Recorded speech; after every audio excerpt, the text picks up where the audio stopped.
Okay guys, we disconnected the first run from the oh, whatever that thing's called. It's above the furnace.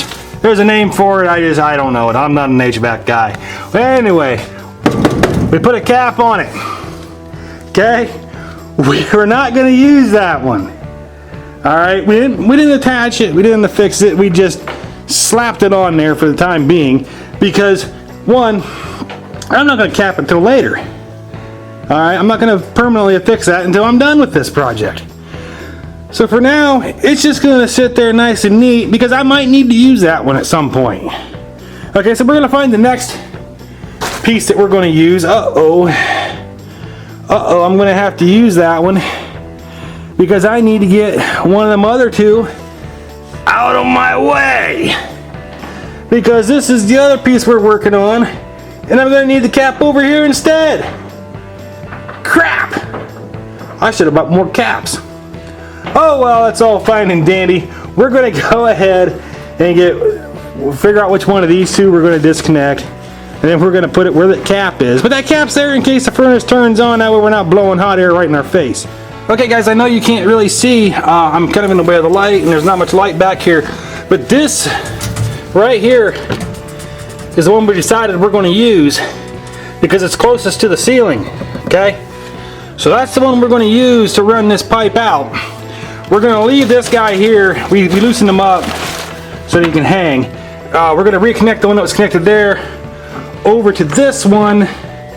But first, we're going to put foil tape up near the bottom of this. I don't know if we can get to it or not. Probably not. The camera's too big.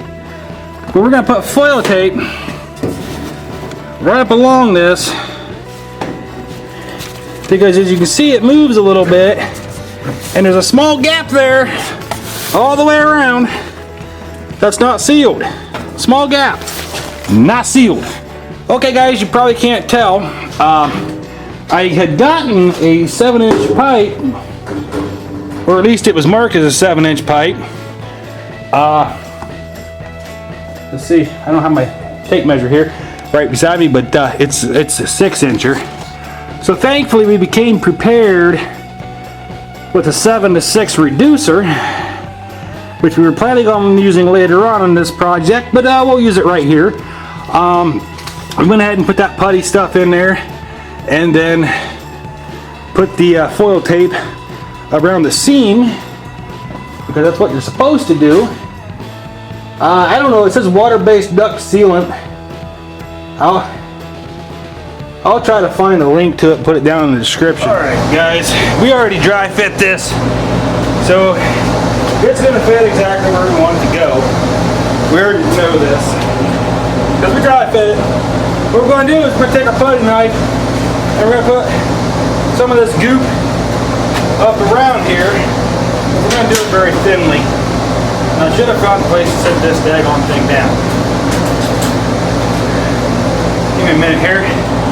Because I think we got enough on here. So you're just going to do it real thin. And they say to brush this stuff on, but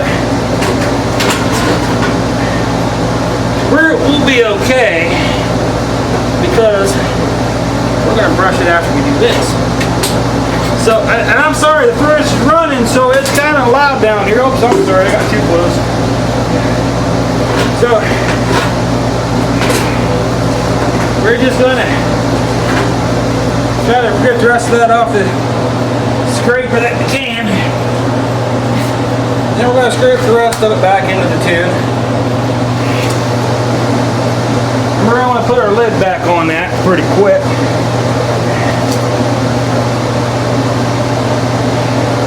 Because we're going to be using this stuff an awful lot.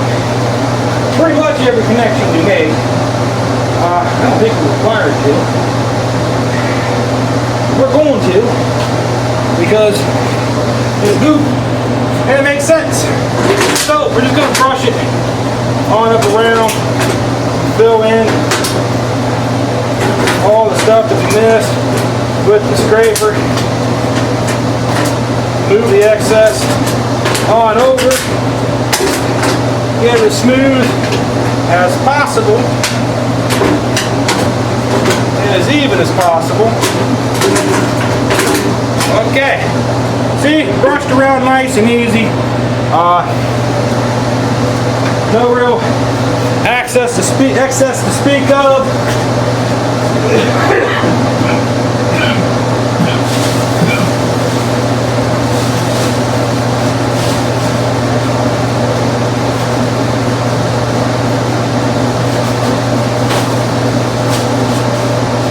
We don't really have a lot of time, but I got a little bit on the inside there. So I had to go grab some paper towels so I can get it out. Because we're not trying to coat the inside of it. We just want the outside. Now once we shove this thing in there and get it connected, then we're going to put that foil tape around it, around the seam. None of them ducts, okay? We don't want any ducts.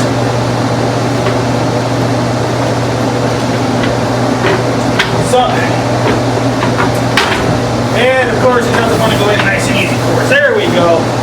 We got it in there. Okay. So we're going to need to tie it up now. And my ties are all on the floor. So I'm going to have to kind of like let it hang for a second, which I don't want to do. Unless I can find something to jimmy it up there. Oh, look at that. We'll be right back. Okay guys, we got it strapped in. We did just use the strap that was already here.